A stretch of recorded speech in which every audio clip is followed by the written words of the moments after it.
Səsin şiddəti birbaşa nəfəslə əlaqədardır. Düzdür, bunlar indi vəhdət təşkil edir, amma dinləyicimizin sualı konkret olaraq temp və hərflə bağlıdır. Tempi tənzimləmək üçün mütləq məşq eləmək lazımdır. Şifahi qaydada deyim, bəlkə kimlərsə hələ ki mənə çata bilmir. Məsələn, götürürsünüz bir şeiri, səsləndirirsiniz. Sonra həmin şeiri qiraətçinin ifasında dinləyirsiniz. Mən səsləndirdim, tutaq ki, 3 dəqiqə 20 saniyəyə, qiraətçi isə 5 dəqiqə 48 saniyə sərf edib. Deməli, mənim nitqimin tempi artıqdır. Mən tez bitirdim. Hər dəfə təkrar oxuyuram. Axırda onun rəqəminin civarında dayanıram. Bax, bu orta temp olur. Ümumiyyətlə, danışanda ən azından ailə üzvləri və ya əməkdaşları ilə bunu eləsinlər. Bütün diqqət qalsın nitqin tempində. Tutaq ki, həmişə deyir ki, zəhmət olmasa oradan mənə bir stəkan çay gətir. Zəhmət olmasa oradan mənə bir stəkan çay gətirə bilərsən.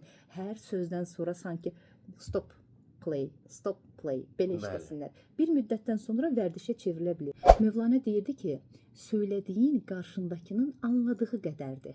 Biz çoxda ki danışırıq. Baxaq görək o nə başa düşüb. Odur ki, xüsusi bir tələb yoxdursa, nitqin tempi orta olmalıdır. Sözlər sanki tut çırpmırsan, çiyələk toplayırmış kimi dənə-dənə ağızdan çıxmalıdır. Hərfi yeməyə gəlincə, bu nəfəslə birbaşa bağlıdır. Aldığımız havanı sərf edib biz danışırıq. Əgər cümlənin bəlli yerlərində dayanıb yenə də hava qəbul eləməsək, pauzada bir içimizə havanı çəkməsək, yavaş-yavaş azaldığına görə tonda aşağı düşür. Əslində o hərfi deyir, amma eşidilmir. Məsəl üçün, bax, indi mənim havam qutardı, deyirəm ki, salam, hörmətli tamaşaçı.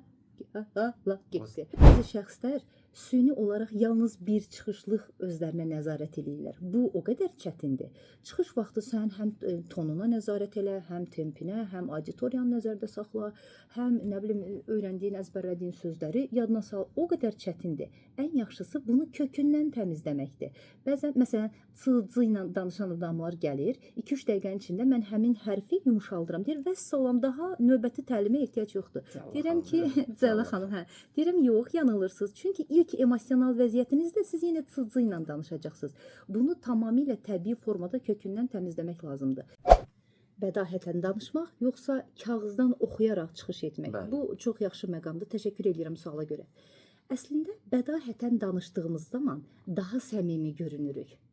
Kağızdan oxuyanda isə bu səmimiyyət kifayət qədər azalır.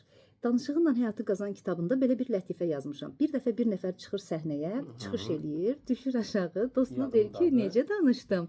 O deyir ki, 3 məsələni çıxmaq şərti ilə möhtəşəm danışdın. Deyir, oha, əla, de görək. Deyir, əvvəla sən bədahətən danışmadın, kağızdan oxudun. İkincisi, bərbad oxudun. Üçüncüsü də oxuduğun heç dinləməyə dəyər bir şey deyildi. Və sən qalan hər şey yaxşıdır. Daha nə qaldı ki? Yəni çıxmadı o səhnəyə. Vaxtınız varsa bədahətən hazırlaşın.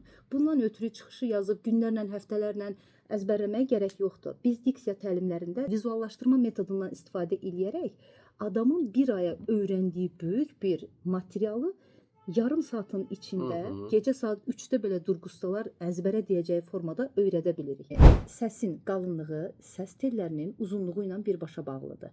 Əgər anadan gəlmə çox qısadırsa, məşqlərlə cüzi formada dəyişir. Yox, normal vəziyyətdədir, amma yenə də civtilidirsə, məşqlərə yaxşı reaksiya verirlər. Biz diksiya təlimlərində bunun öhdəsindən gəlirik. Müəllifi olduğum Danışığınla həyatı qazan kitabında da ayrıca fəsli ona vermişəm və məşqlərdə qeyd etmişəm.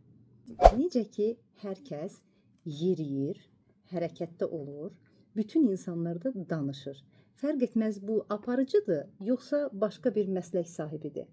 Yaşından, cinsindən, peşəsindən, sosial statusundan asılı olmayaraq hamı danışır, hamı yaxşı danışmalıdır, hamı özünü, sözünü, mülahizəsini, ideyasını, nədən incidiyini, nə etmək istədiyini, üslubuna diqqət edərək gözəl bir formada çatdırmalıdır.